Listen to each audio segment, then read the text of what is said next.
Stephen K., developer of Karma Technology, and your host for this M3 video operation guide.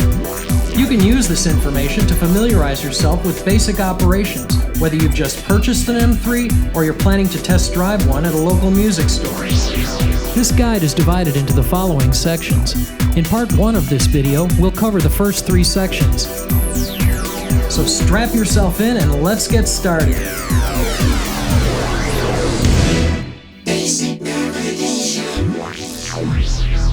In this section, you'll learn some basics about how to navigate the various modes and interact with the keyboard's operating system and touchscreen. The right side of the keyboard contains most of the navigation controls. The mode buttons allow you to switch between the various main modes of the keyboard, such as sequencer mode, program mode, and combination mode. The bank select buttons allow you to select from different banks of programs and combinations depending which mode you are in. In program and combination modes, you can use the value up-down keys to move through programs and combis one by one inside a selected bank, changing banks with the bank select buttons. You can also enter selections directly with the keypad and the enter button. Alternately, you can use the selection dialogues from the screen. I'll use program mode as an example. If you touch the round pop-up button to the left of the program name, you will get the bank select dialog, where you can select from all banks and all programs in numerical order. Use the scroll bar at the bottom to move through the list of choices. You can even try different choices without leaving this screen.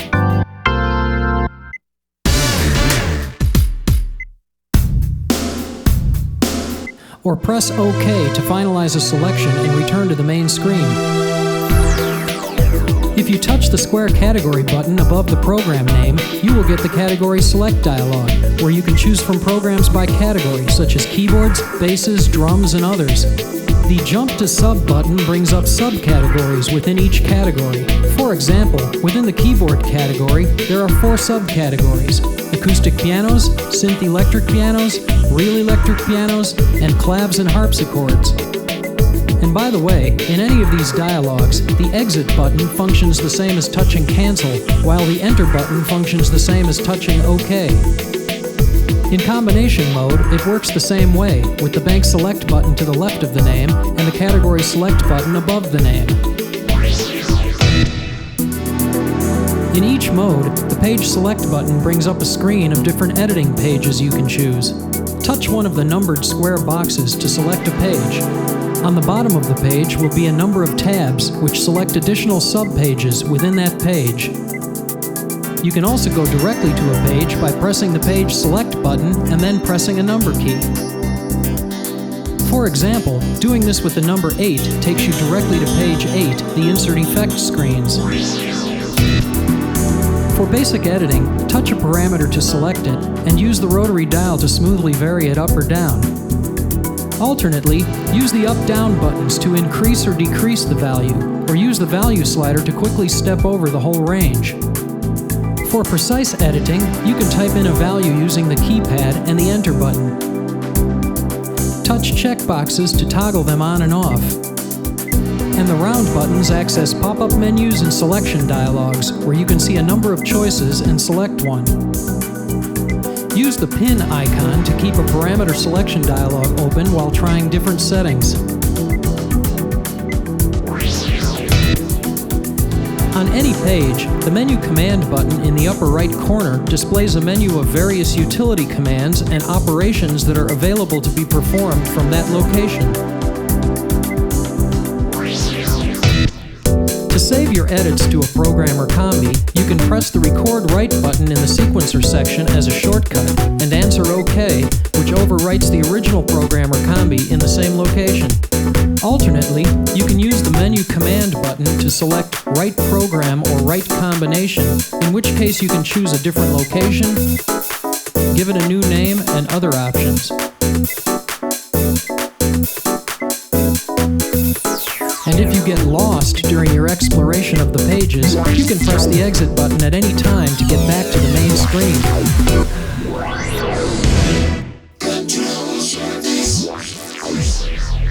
In this section, you'll learn some basics about the 5 modes of the control surface. Later on, we'll discuss the control surface more in the program and combination mode sections.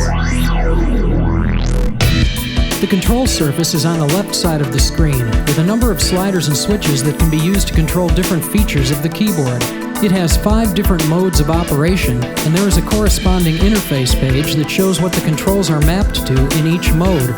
For example, here in Combi mode, you touch the control surface tab on the far right. You can also change the mode from the screen. Here's a brief explanation of each mode.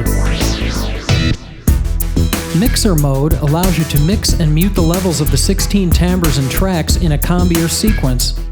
There are 3 LEDs next to it for different pages. Press it again to change the page. It also controls the level and muting of the audio inputs. In program mode, it allows you to mix and mute the levels of the oscillators and the drum track. Real-time control mode allows you to control characteristics of the synthesizer sound and effects. In program mode, it affects the current program, while in combi and sequencer modes, it can affect any or all of the timbres and tracks that have been set to respond to it.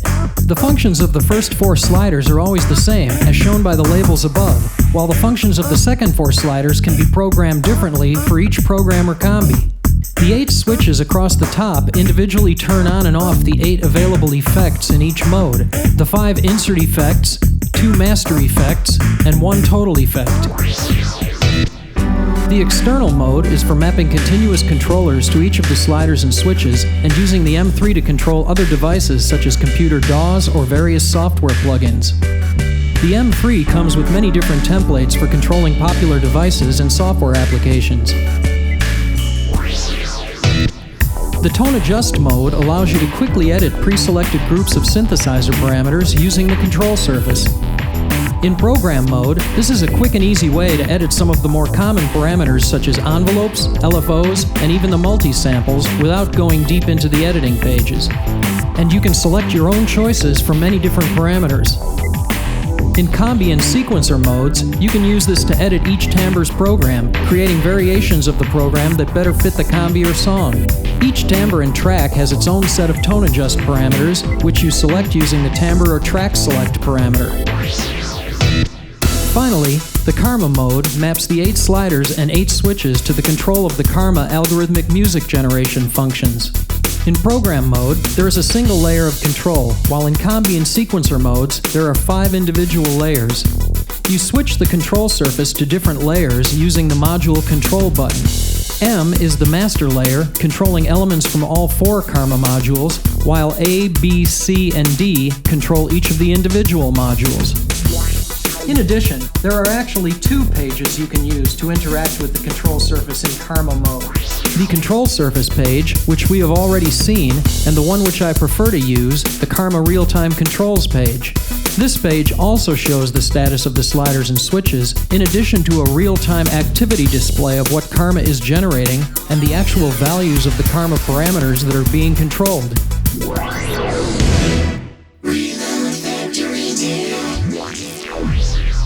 If you're checking out the M3 at a store, you never know what state the unit may have been left in by a previous customer. So your best bet is to perform a complete reload of the factory data and demo songs.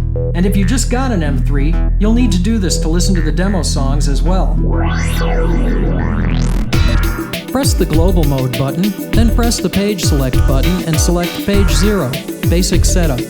Touch the menu Command button in the upper right corner, select Load Preload Demo Data, and then make sure it is set to All, Preload PCG and Demo Songs. Then touch OK and answer OK again. It will take approximately 60 seconds to load all the data, so sit back and relax. You will see several progress dialogues explaining that different things are being loaded, and after a few moments, it finishes. Now that we've got the basics behind us and the factory data freshly loaded, it's time to learn how to check out the sounds and the features of the M3.